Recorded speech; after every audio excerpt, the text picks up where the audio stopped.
person crossing the street would cross a single lane more safely than 2 lanes, which is likely to be very true.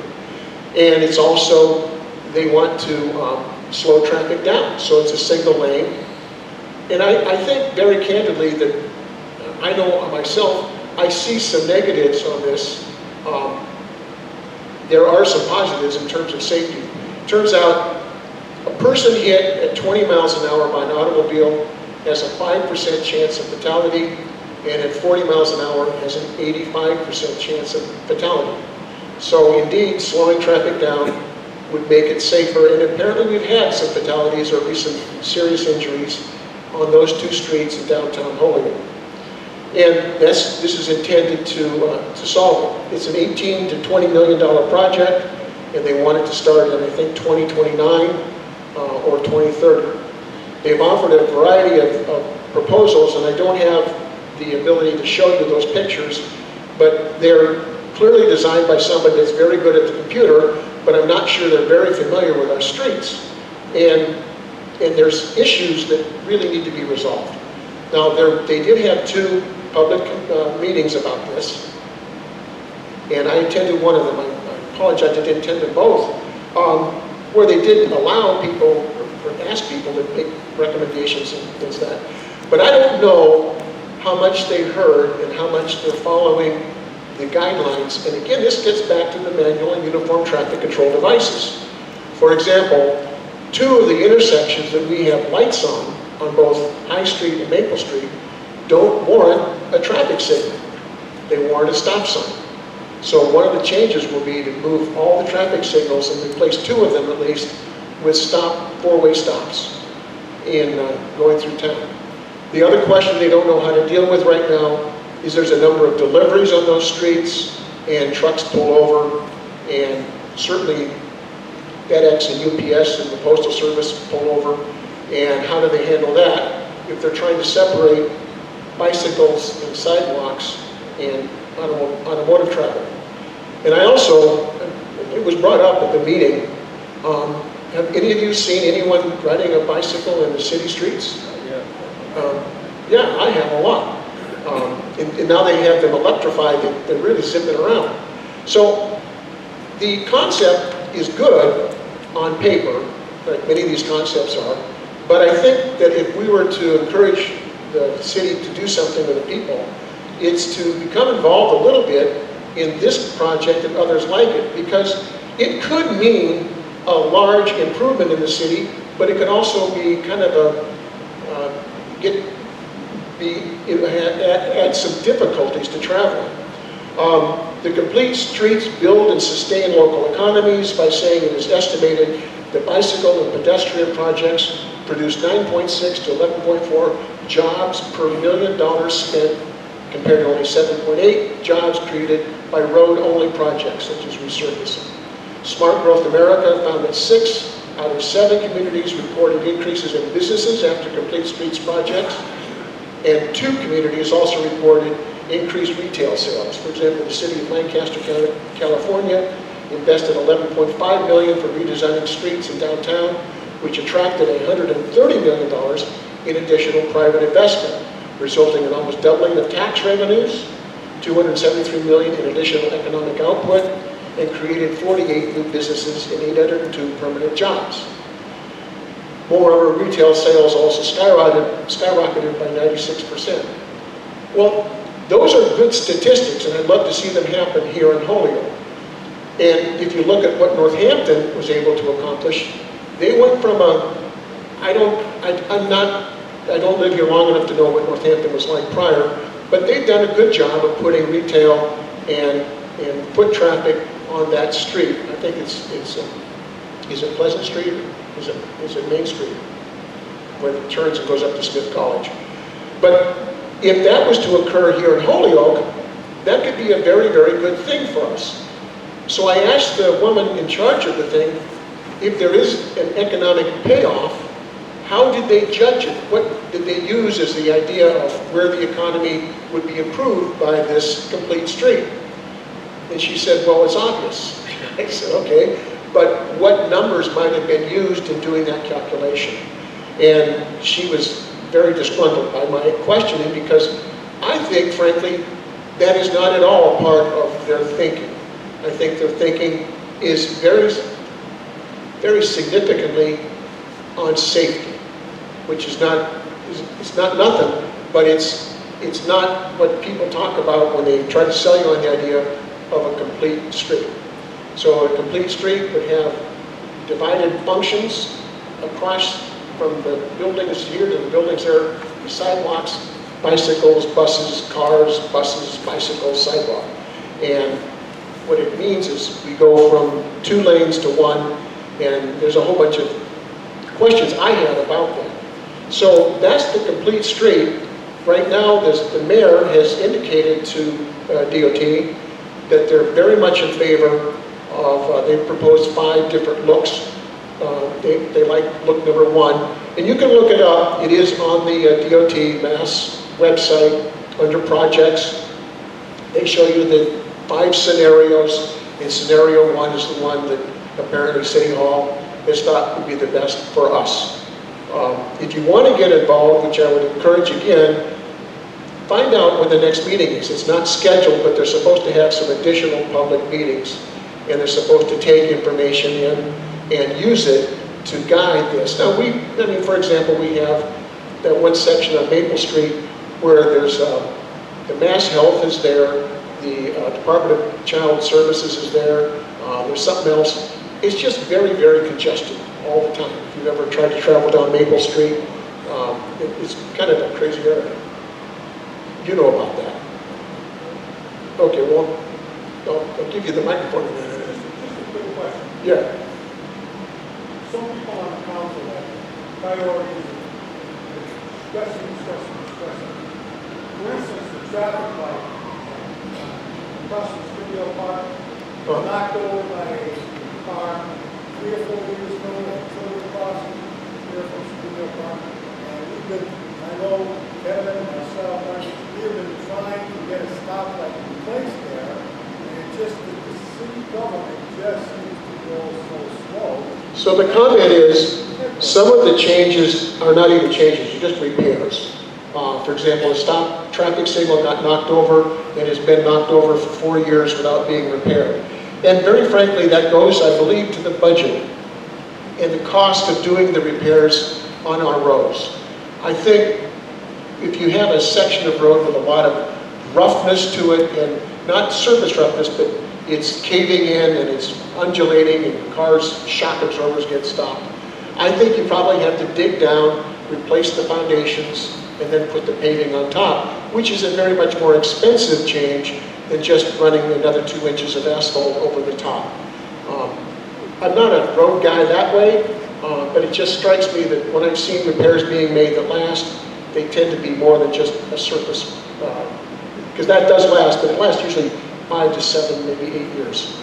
So that's what the state is planning to do for the city of Holyoke, in the city of Holyoke. One last portion of that, a woman stood up. She walks up to the, where the skate rink is, and where the pizza parlor, Holyoke Pizza's up there. I buy from Holyoke Pizza, so I think it's a good spot. And she says, well, how do I get across all that street? Because that's where 391 empties into the street, and that's where 391 starts.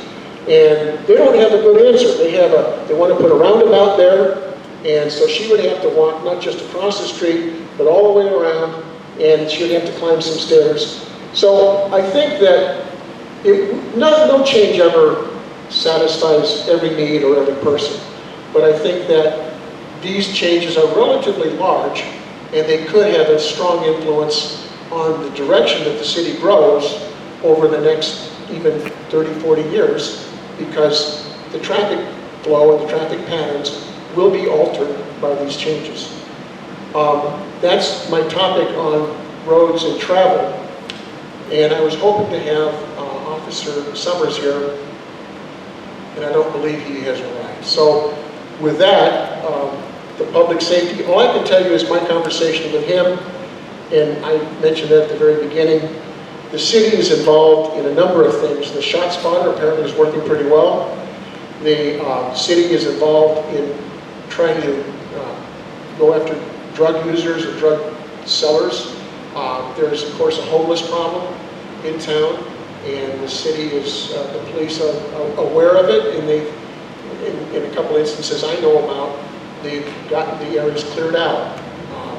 A friend of mine is a fisherman, and he went ahead and had his group of people that enjoy fishing go up and down along the banks of the river, underneath the 391 bridge, and even along Ray Street to kind of clean it up, make it look more attractive. And they found, as you might imagine, an enormous number of needles. And this is something that the city has, I don't know, it takes protective equipment to do that kind of work. And they issue needle protection gloves, but that's the kind of thing that I think the city should consider as part of their public works, because even in just a limited exposure to where my offices are, it can become, I think, it looks dangerous, and I'm assuming that it is. These people are often drug users. That's not to identify every one of them as that, but it is to say it's not at all unreasonable to see somebody in that situation also using drugs. Maybe that's why they're there. He also mentioned that they're going after the door thieves, the people that pick up your boxes that Amazon drops off, and they're trying to do that. But the problem they have right now is, although I believe they're authorized 1,080 people, they're at 900, we sometimes interact with young people going into the academy to become police officers, not just Holyoke, but around. They have to bring with them handcuffs and flashlights and batons and that to go into the training, and we'll engrave those with our lasers. So we're familiar with that. Well, it turns out last year we had 5 candidates from Holyoke go into the academy, but only 1 graduated, and a couple of them didn't last the first day. So we have a need for more officers, and the people who are applying, some of them aren't making it through the initial portion of it to become officers. So I think that may be an issue that the city council can look at. Maybe it's salaries, maybe it's working conditions, maybe, I don't know what it would be. But I've been told that that's in fact one of the reasons for the problems. I know that some people have been using a lot of overtime, but I found out from the officers that's because the newer people don't want the overtime, so the older ones take it, which causes a pretty astonishing pay for the police officers in those cases. And that might have been some of the things he would have covered had he been here. So that kind of wraps up the topics I was hoping to get to. I will mention that A Better Holyoke for All is, we meet not on a regular basis, but on a scheduled basis. We're trying to get maybe every other month. And we would welcome anybody who has an interest in our community that wants to kind of help direct what we look at. A few years ago, an issue that was before us was whether we wanted to fund 2 brand new schools, and our position was it was too expensive. And there were some other issues with that, and we actually had a meeting similar to this, and that ultimately failed, which is what we wanted it. We wanted it to fail. Was it 67% or 66%? 65. Voting no. And so we can make a difference. And just getting the information to people's, before people and letting them know kind of what some of the issues are is a good way to go. John, if you wouldn't mind, here's a microphone that can be used for people who have a question. John, yeah, grab one. So if you have a question, raise your hand, we'll give you a microphone, that way people can hear the question.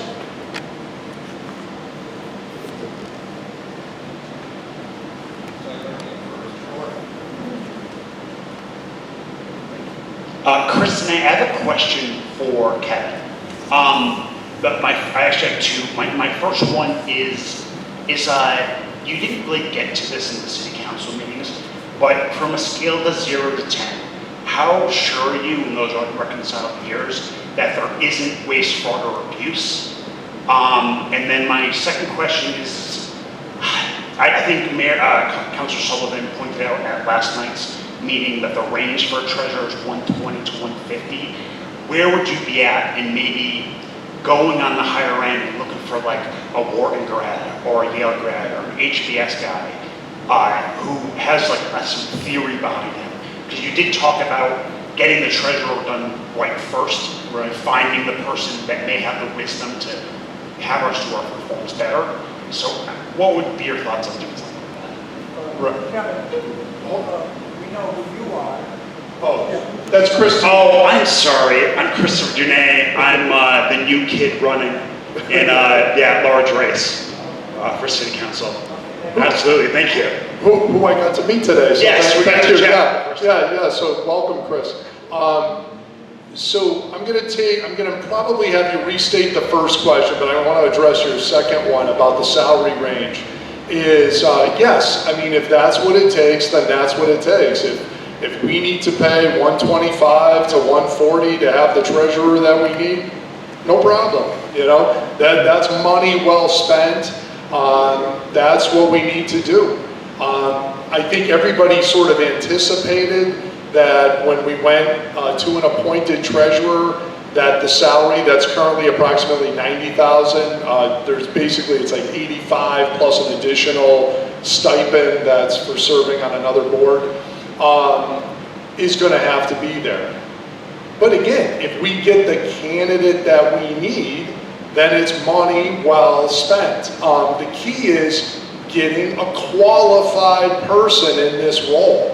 And here's the other advantage to having the treasurer. And I know the mayor is very vocal about he wants to have all these other things that he would like to do and other things to enhance other areas, consolidate areas, move all these other things. We need to immediately have this person on board because then that person becomes part of our finance team. And that person also is going to weigh in with their knowledge and their experience and be able to advise us as we're looking at these other reforms, what they think would be helpful. And number one is, so we're building the team, we're building the knowledge base of the folks in place. Now, can you restate the other one? You said something about 0 to 10. We didn't talk about this at city council, but how sure are you that there isn't waste, fraud, or abuse in those unreconciled years? Okay, if 0 means I have no way of knowing, it's total uncertainty, and 10 is metaphysical, unquestioned scientific certainty, I would say 0, because when you don't have the books fully reconciled and none of this thing has been really completed, this work, and transparent to the public, which is another reason why I want the independent state reconciliations of their firm, not somebody our leadership is picking to do the reconciliations of themselves, but the state come in and do it and totally open the book so there's no question, and we can independently question them about their findings and what they saw, and they have no repercussions or worry about losing other consulting arrangements with the city. There's no outside influence. Until those books are reconciled, absolutely. There could be completely waste, fraud, and abuse going on. No, there's no question that could be taking place. And so we don't know what we don't know until that work is complete. So I do want to thank you for that very good question. John, can you move the... Brett, somebody gave me a microphone.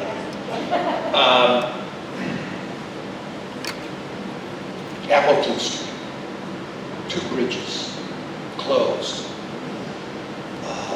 There's a lot of streets in Holyoke, Appleton Street, and two historic bridges, by the way, are now closed. Lyman Street was closed, the bridge down on Lyman Street by Warehouse was closed for probably the better part of 2 years, maybe more.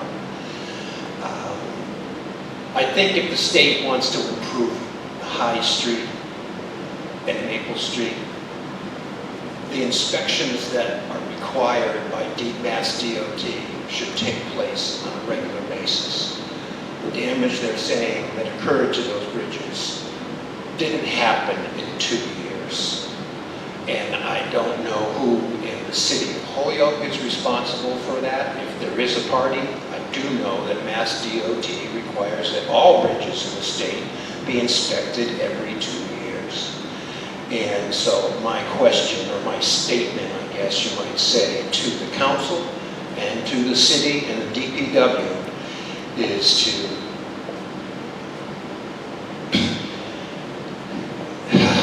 how do I put this? Do your jobs, you know? I mean, that bridge, those bridges are critical to life safety, economic improvement, all of the things that they're talking about for High Street and Maple Street. But you can't do it if 2 bridges on a main artery in the city are closed for who knows how many years. Thank you. Well, I agree, and I think what makes it even worse, if you're a truck over, 9.5 or 10 feet tall, Appleton is the only way to get from High Street to Main Street. You can't use the others, they go underneath the railroad trestle. So you have to go, I don't even know how you would do it. You'd probably have to go onto 391 and take Main Street exit off, turn around and come. It's just, you're 100% right. The other problem with these bridges is that we're in competition with so many other communities who have similar problems. And it's big money to fix these things. It absolutely is big money. Yeah. And it didn't happen overnight. And it's also relatively big money to maintain it. And that gets back to what I was noticing when I got into this. A $300 million state budget to maintain all the state and local roads seems very inadequate. And it seems like it would have to be much higher than that, given that even in the city of Worcester, they spent $1.9 million per mile to fix up, and I don't know what road it was, but it was a local road project. And that would eat up our entire budget for 1 mile in Holyoke. So I think, honestly, we should probably contact our local state reps and state senators and say that this is a very inadequate budget.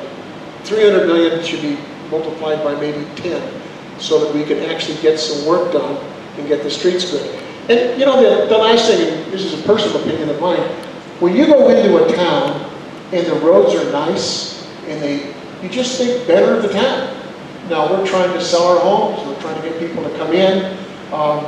If you're going through this, this washboard street, then it doesn't reflect well. My neighbor's been trying to sell their home, it's funny, and they say it's under contract, but I was surprised. The home is in the 300s, which is a pretty nice place for people that want to buy their first home. Well, it used to be less than that. Today in 300s is considered pretty good. But it took them, it's been difficult for them. They've had to spend a lot of time and money. And I think part of it is because Holyoke certainly it has a history that's maybe a little unsavory, but the truth is, every time you drive around town, you sometimes think, I wish I lived in a town where the roads were better. And I think it changes your quality of life. You had a question? Yes. Good evening. My name is Lori Belanger.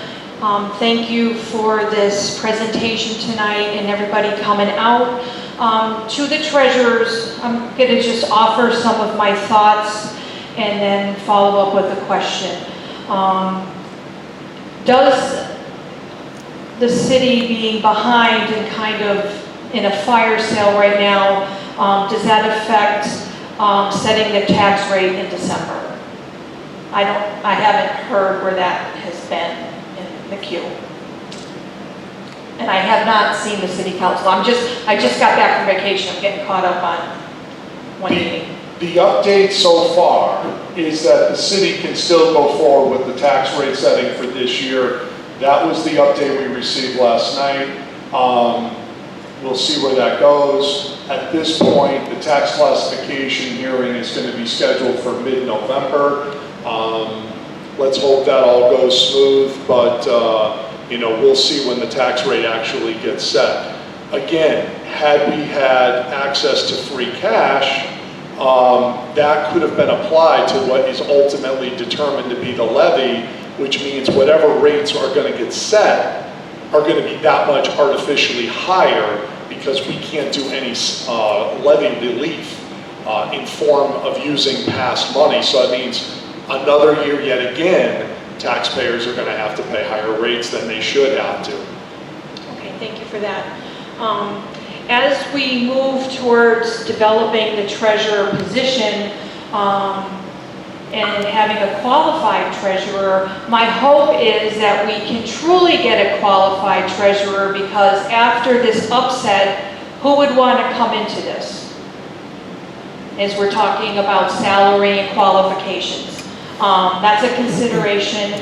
My hope is the mayor and Kelly have not waited for the council to officially bless the position, and that a job description has been developed over this period of time, and it's ready to be, presented and modified as needed. That's my hope. And my other question I can't reconcile, or my other thought is, the initial DLS letter came out on 9/22, and it was not presented to the Finance Committee, which you guys met on the 29th. And then the second letter, which was more forceful and had more conditions, came out on 10/1. I'm trying to reconcile, and maybe you know or don't know, but what happened in between 9/22 and 10/1 that the state came out with this very firm letter showing no confidence in the city? Something happened, or there was a disconnect. My opinion, I'm looking for some feedback on that. And today is the 22nd of October. I'm not sure, I'm understanding that TJ Plant is doing more of the data, taking the data that has been provided to him and providing it to the treasurer or whomever is going to actually do the reconciliation. So I'm seeing, I may have misunderstood, but is TJ Plant just doing the data piece of it, or is he also doing the data and the reconciliations? I haven't, because I'm hearing that the city said it wouldn't be done by 10/1, and if that's the case, are there repercussions, and what is the plan to get us caught up? Thank you. Well, there's a number of pieces there. So number one is we have still, the city council, not been provided with TJ's contract yet, and what the full scope of services are to be provided, number one. So that would be helpful for us to actually get a copy of that. That has been requested. Our understanding is that he is going to be supporting the work to do the reconciliations, but not yet do the reconciliations himself. So that remains to be determined. I believe they're going to request additional funds to do that. The mayor has said it's going to be quite expensive. I'm very interested to see what the state, again, I am in favor of having the state do those reconciliations, and that TJ and his company support the work that they need to do, that they make these requests. Your point is a good one about the September 22nd letter. It is an enigma to me as to why that was not presented. I was given a copy of it by the mayor after the Finance Committee meeting. I think that should have been given to the committee beforehand. And the October 1st letter pretty much puts an explanation point on what the state had stated in the September 22nd letter. It just put in more teeth to say, here's all the things that we find very concerning, and number two, these things have to be done by December 1st.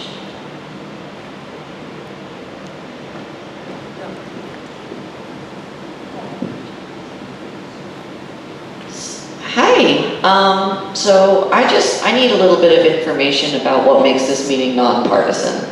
Because what I've heard here tonight are definitely partisan views. What I know of Better Holyoke for All is that just because it's not registered a Republican organization doesn't mean it doesn't function as one.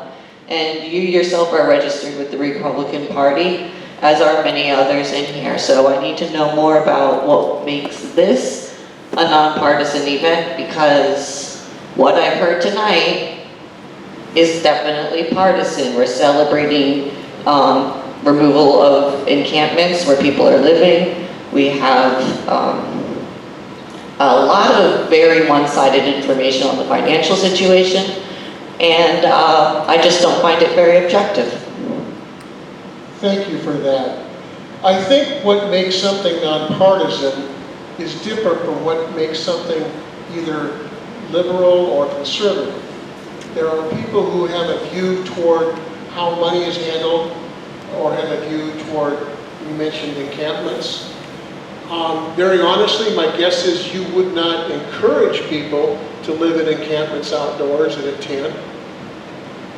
I would build a shelter. You would want that to happen? Yes. So I would encourage people not to live outdoors in a tent. They can't afford housing. Well, there are many people who can't afford housing, and they live in places that are set aside for that purpose. Like a shelter. Well, a shelter's one of those places, yes. Okay. There are other places too. There's a number of people But that living sell- outdoors in the I'm wintertime, not one of them, so I want to. among other things, It's a nonpartisan meeting. it can create conditions for animals to live in that area, such as vermin, I would call it. And the people, I think, sometimes they don't know where to do something, and somebody comes in, it's the police perhaps, or a social worker or something, and says, these are actually available to you. Now, being nonpartisan means we, in fact, don't simply look at a person's political registration. We have people from all the different well, that's not true. We don't have, I don't know, the Evergreen Party is not in our group, I guess. Could be. You'd be welcome.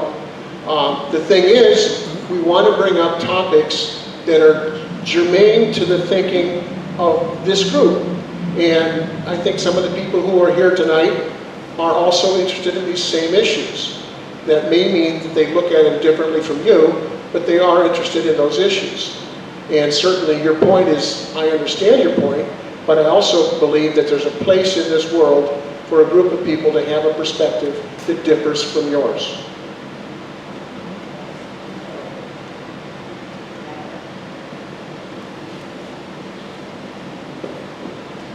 Good evening, and thank you. I just wanted to provide a little bit of additional information for those of you who may not be aware. On April 7th, 2025, the mayor did issue an announcement on